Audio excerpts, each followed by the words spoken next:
I knew that I wanted to build wealth through real estate. And no matter what I did in the future, I knew that I was going to trade my time for money in the beginning while I was going to build passive income by investing in real estate. Welcome to the House Hacking Success Podcast, where you'll learn the path to free rent and financial freedom through real estate.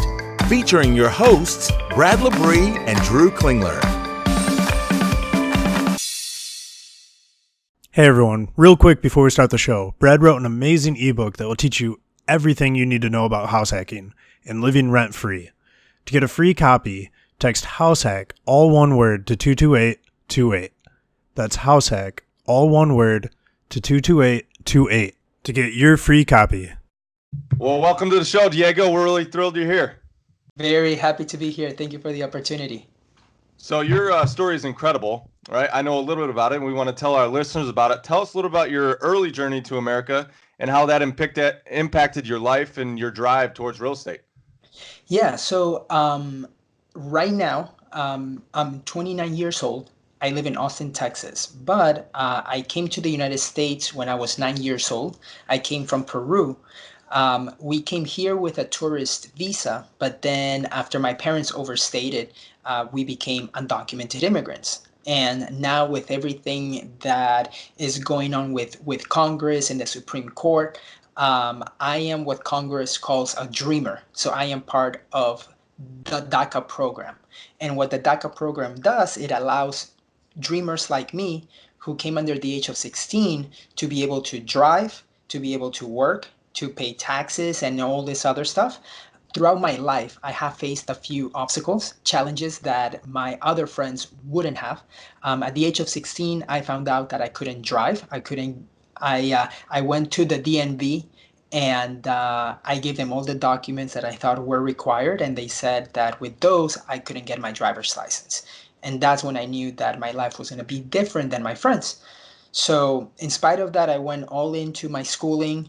I graduated third in my high school class. And then from there, I got into FSU. While I'm applying to universities and for scholarships and all this other stuff, I also found out that I couldn't qualify for student loans or financial aid. So that was my second obstacle. Like, I'm trying to do everything that quote unquote like the American dream, right? So as I was going through schooling, I found out that I couldn't qualify for that. But as that's going on, I volunteer with a nonprofit at FSU, and they also said that I couldn't work legally. So at the age of 19, I found myself not being able to work, not being able to drive, and not being able to get financial aid or student loans. So it hasn't it wasn't easy. It wasn't easy, but I figured it out and I made it happen.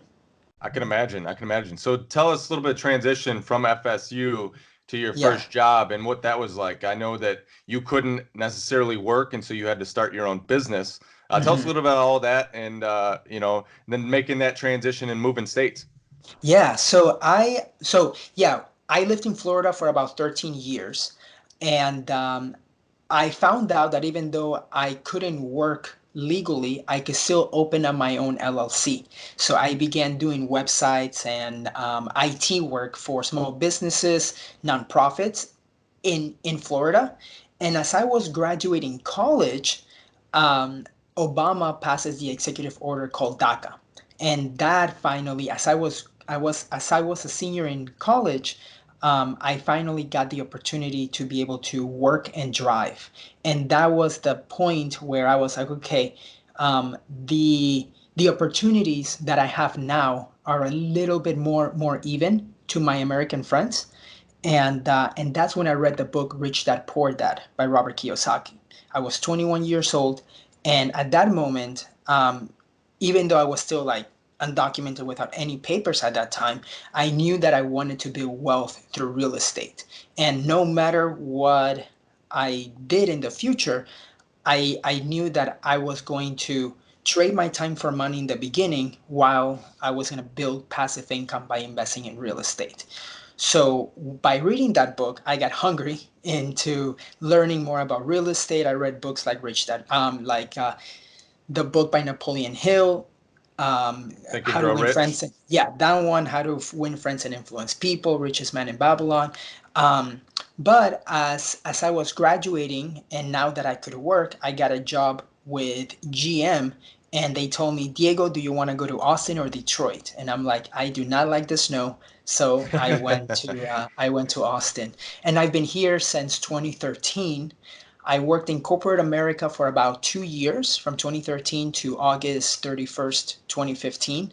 I was 25 years old, and I left that to go all into real estate, where now I am a realtor. Between me and my business partner, we sell from 60 to 85 homes a year. And it's been quite a journey, but totally, like, it's been very rewarding. And I've learned a lot of skills of being just resourceful and always being able to figure out an option to make my goals happen. And now, fast forward years later, I own a little bit more than 10 properties. Wow. Great Awesome. story. Great Yeah. So story. you started your first house hack at 24 years old. Could you tell us Yeah. a little bit about that and how you found it and how you financed it? Yeah, for sure. So my first property, I had to speak with probably 15 loan officers because they didn't know what the DACA program was. So Another they were like, obstacle for you. yeah, they were like, Diego, we don't know why your employment authorization card says that category. We need to see your green card. And I tell them I don't have a green card. I'm not American. So after speaking to a lot of lenders, I found one here in Austin that could do it. So I was able to qualify for a conventional loan, putting 5% down. The property cost 170K. It was in North Austin, 4 bedrooms, 2.5 baths, 1853 square feet or something like that. And the goal was to live in the master bedroom, rent out the other 3 rooms, and be able to live for free. So my mortgage was 1350 at the time, and I was renting out each room for 550. So I had a total of 1650 um, on the gross, right? And then after paying my mortgage, I had enough money that was also paying my car payment. And because I didn't get student loans or anything like that, I didn't accrue any debt while living in college. So I had all my expenses, my main expenses of my car and my house paid by other people since then. And it has given me a great opportunity to use more of my money wisely. That's incredible because the average American spends 50% of their income on housing and transportation, right? Mhm. And right there, you pay for both of them just by house hacking. Exactly. And the crazy thing is that I went to the closing table with 6,500 bucks. So, and what was cool too is that I was able to show the home to potential people that wanted to be my roommate, so that by the time that I bought the home on a Friday, closed, I got the keys, and by Saturday I had 2 tenants right into the house. So it worked out great. Wow. Yeah. So you've bought several houses now. Tell us about the next one after that first one. How does that like? How did you finance it? How did you find it? Yeah, so the next few, actually, once I told my friend of what I was doing, he's like, Diego, can you and I do some over there in Austin?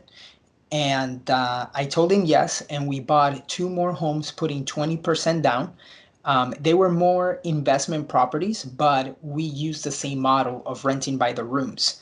So in the beginning, I didn't have that much cash. So he put his cash, and then we partner up in a way that I would use my realtor commission to get to basically to use that part for my part of the down payment, right? Yeah.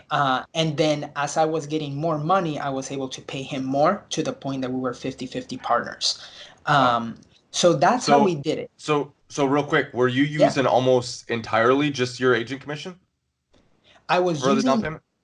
I was using my business partner was bringing in the 20K, I mean the The 20%, 20%, right? and you're And at using your that, commission. I'm using my commission, That's and then awesome. I had to pay him back. So what was cool That's though awesome. is that he was putting in 40K and I was Yeah. bringing in my 6, and then yeah. But after a couple of years, um, we were able to to um, we were able to buy one other property too. Nice. So we own at some point 3 properties, and what happened was um, he wanted to sell the properties after a couple of years because he wanted to in he was creating a startup in Colorado. So Okay. I was like, okay, cool. You can sell the properties. We sold them, and then I used the cash from one of the properties to buy my next house hack for me. I bought a DR Horton home. Now here's the cool part, right? When you're buying a brand new home with a builder, the builder was gonna pay for my closing costs if I went with their lender. Okay. So I had put in 20K to buy this property with my friend.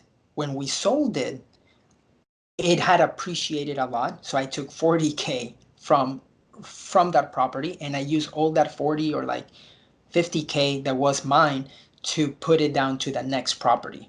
So yeah, and because I used commission at that point, they were giving 5% commission plus the appreciation of that other house plus the lender pay for my closing costs. It worked out great. It worked out awesome. I can imagine. I can imagine. Yeah. So you own 10 properties in 3 states, if I'm correct. Tell us a little about Yes. Yes. managing properties in multiple states, long distance real estate. Tell us a little about that, how you do it, maybe Mhm. property management, or how you work that out.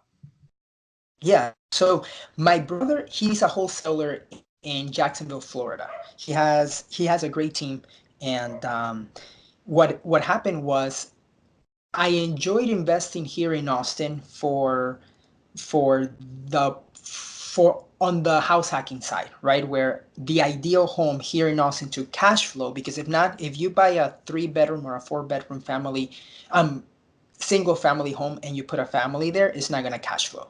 So after seeing that, okay, I don't want to continue renting out to roommates so much. I saw another area in Florida where I could buy a home for, let's say, 40K, and it would rent out for 650. So because my brother was a wholesaler, he was the one that found me a couple of deals. I partnered up with my dad, and we were able to buy 2 single family homes and a duplex. And then later, I was able to buy a quadplex with a buddy of mine. We went 50-50 on it. It was 100K. Um, it was 100K, and it rents for like $2,000. So each side, it's a 2-1, and each side rents for like 500 or 550. So it's a gross of 2,200. Our What we did is, after we bought it cash, after 6 months, we refinanced it, and we were able to pull out some of our cash because it appraised at 115. We didn't do anything to it, so they didn't give us any extra money. But we used that money to buy a duplex. So now we own a quadplex and a duplex with him. So real quick, let's speak to that a little bit. We hear a Yeah. lot about BRRRR investing, right? And I've done a little Hmm. bit of that. Talk a little bit about just putting money into a property, buying it cash, maybe taking on partners, and then eventually Yeah. taking that out to go and buy another property. Talk a little Yeah. bit about So that process. yeah, doing that kind of strategy, it works well if you are buying a property that you think that there's equity, um, as as as you buy it cash, right? Because if you're getting a loan, um, the owner of the property might say, hey, if it's gonna take 30 or 35 days to close, I want closer to asking price. But if you're closing cash in 2 weeks or whatever, you can reduce the price, right? Because um, a lot of people do like that cash. It brings them security.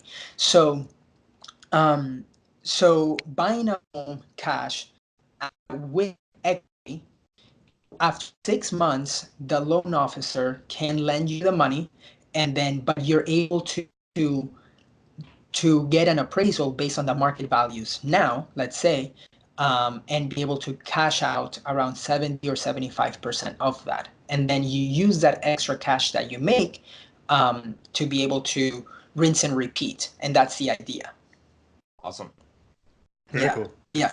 And then what happened then after buying some of the properties in Florida with my dad and with other friends over there, I began investing in Tennessee because I had a buddy who we had he had bought two properties here in Austin with me as his realtor. And then he started investing in Tennessee doing Airbnb. And after he ran out of cash, he basically asked me, "Hey, I own six properties now. I have the teams in place. I have everything that's working. Um, would you want to buy a couple of properties with me? I will manage them and go from there."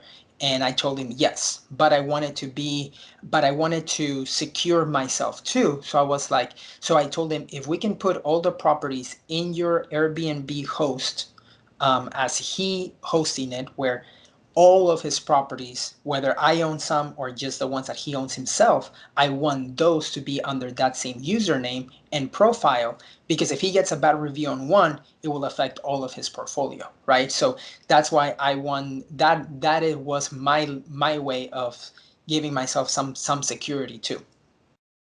Awesome. Yeah, yeah. And then with those Airbnbs, I don't really do much. I don't. He's the one that takes care of everything. We made it in a way where we're 50-50 partners, but he takes a 10% management fee every Okay. month. Because at this point, I care more about doing some of my house hacking here. I care more about building my real estate team and my business here, and that for me is just more passive, and I want at that point I want to be as passive as possible. Cool. Is there any adjustments you guys have made in your Airbnb approach, or has it been something that you guys really going into it set a solid game plan and have executed that?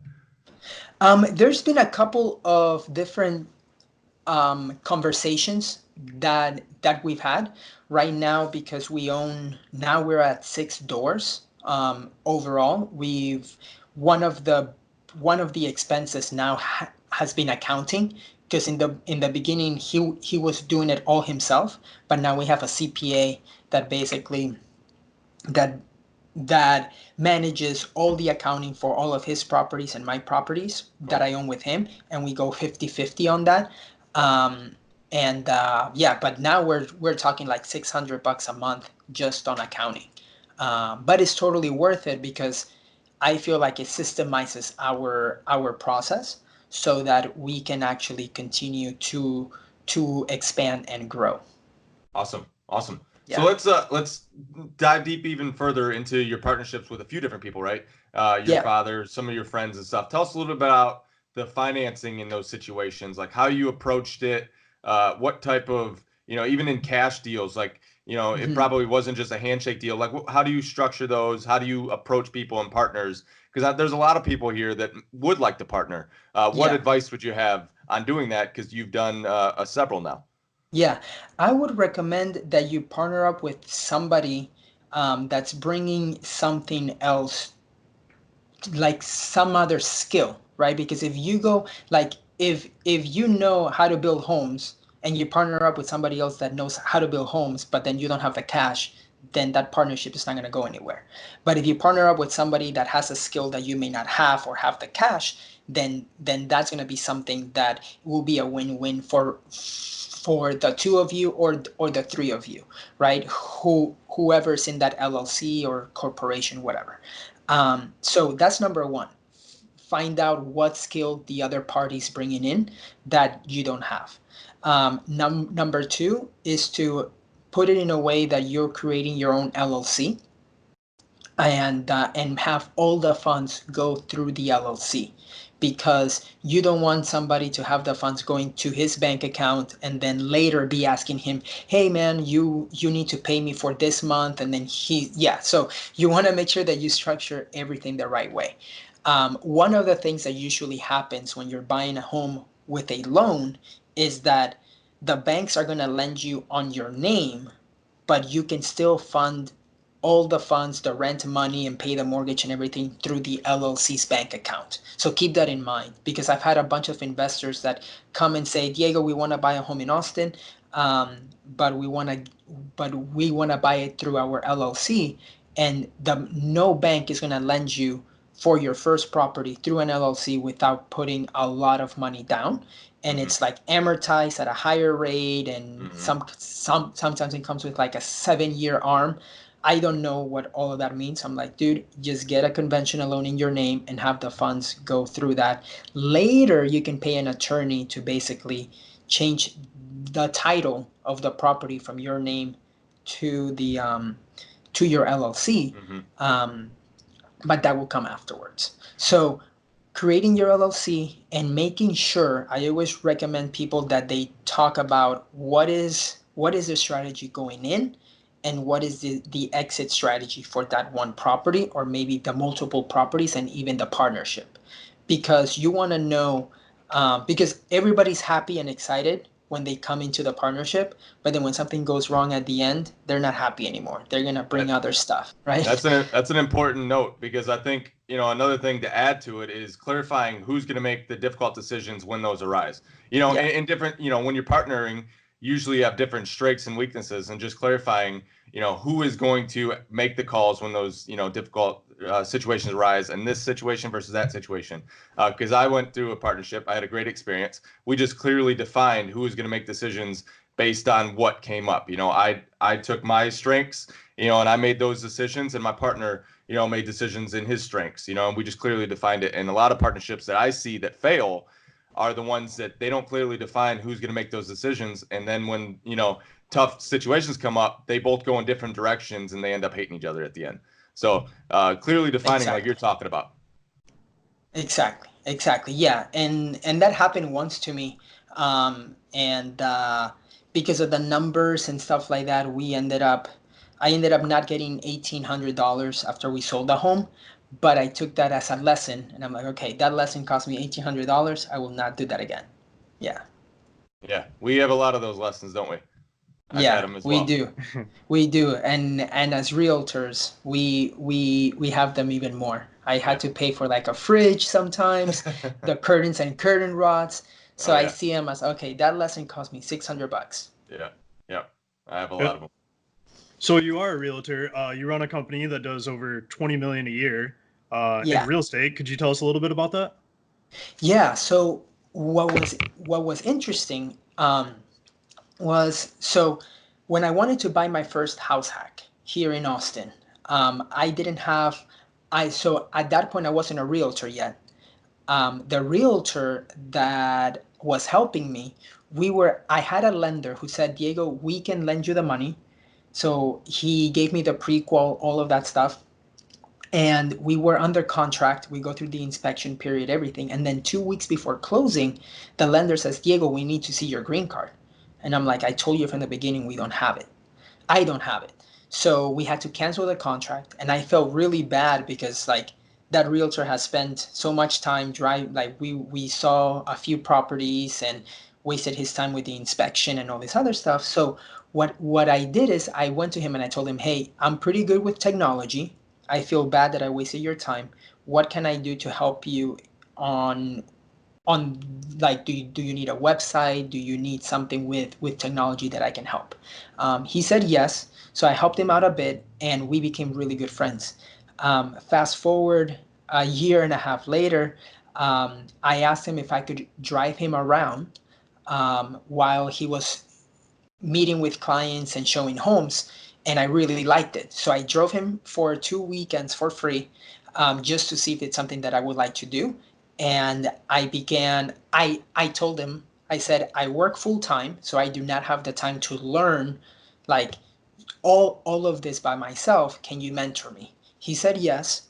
And that's when I took the exam, I took the courses, and then I became a realtor. Fast forward to 2015, I left corporate America and we partnered up. And what he was working a lot by himself, and I noticed that he didn't have any systems in place. So I read the book, the E-Myth, and that book changed my life because I went into that partnership with like just systemizing as much as we could, and through that, we were also able to hire somebody else, and then we have an office manager who takes care of almost all of the paperwork. He's the one that drops off the signs, the lock boxes. So he has freed up a lot of my time too, that for the first year I did while I learned what the whole process looks like. And since then, we've sold probably over 200 or 250 homes. Yeah, it has been a lot. And but we are on average closing 60 to like 85 homes a year. So it's been a lot of fun. Wow. Very Yeah, that's cool. awesome. So Yeah. being an investor, house hacking, being an agent, selling that much, what are your long-term goals in real estate? My long-term goal, so in the future, I'm not a millionaire yet. But I want to become a millionaire and starting, or at least an accredited investor, and start investing in syndications in the future. I don't know much about it right now, but I know that that's where I'm going to be going because lot of my mentors are doing all of like the multifamily syndications, apartment buildings, commercial buildings, and that's something where I feel like I want to grow into. That's awesome. That's awesome. So you've Yeah, mentioned quite a few books. yeah. What's your favorite mindset and business book? My favorite mindset is Rich Dad Poor Dad because that book doesn't tell you how to do anything. It just changes your mindset. Um, and that book actually allowed, so I set a goal that by 35 I wanted to own 10 properties, and I was able to do that by like 27, right? And that's when I realized that like I underestimated what I could actually do. But it became by the people that I was surrounding myself with. Yeah. The other book, sorry, I have a light that keeps on going off and on, I don't know why. No um worries.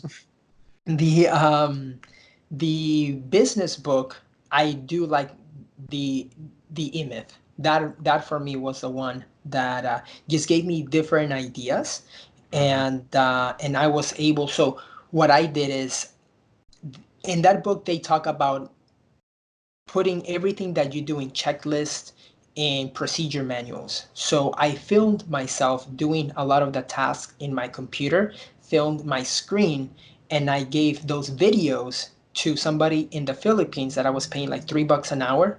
And she did the procedure manual for my whole business. So it cost Wow. me actually 72 or $75. And that's what I gave my office manager. And then if he had questions, we would go back and fix them. But at the end of the day, simplified my life by a lot. I bet. Yeah. Cool. Do you have a favorite real estate book as well? Favorite real estate book. Let's see. Well, I mean, the Rich Dad Poor Dad wouldn't be a real estate book, but I do. I read one back in the day called Real Estate Investing or something like that. But right now, I just got the house hacking book by Greg um, Curlap, right? yes, Yeah. yes. So I just got it recently. I'm gonna start reading that one soon. Awesome. Awesome. Yeah, it's all about house hacking. Yeah, it's Yeah, a good book. Drew and I have yeah, went through it a little bit. Now, yeah, to wrap things up here, you've yeah, got an incredible story. You were on TEDx. You had a talk on TEDx. You have a yeah, website about house hacking. Of course, you're an yeah, agent, and you're active on Instagram. Tell our listeners a little bit about where they can find more about you and maybe yeah, connect with you and try and grow. yeah. If they wanna connect with me, they can send me an email to info@diegocorzo.com. They can also check out the website househackingclub.com and hit me up on Instagram at real Diego Corzo. Awesome. Well, we really Cool. appreciate you coming on. For Um, sure. it's been amazing. You've got a lot of insight. You've done so much in so little time, and honestly, you can just tell your drive, and you can tell what you've gone through, and it's driven you. It's pushed you. I mean, it's amazing. You talked about setting a goal at 35 Hmm. to have 10 properties, I believe, and you did it by 28. That's amazing, and that's what can be done in real estate. Thank you. Yeah, yeah. really appreciate this opportunity too, and if there's anything that I can do to help, definitely let me know. Awesome. Awesome. Yeah, well, Amazing story. we appreciate it, man, and we'll talk to you soon. All right, bye, Drew. Bye, Bradley. Thanks for tuning in. Don't forget to rate and subscribe. New episodes released every Wednesday and Friday.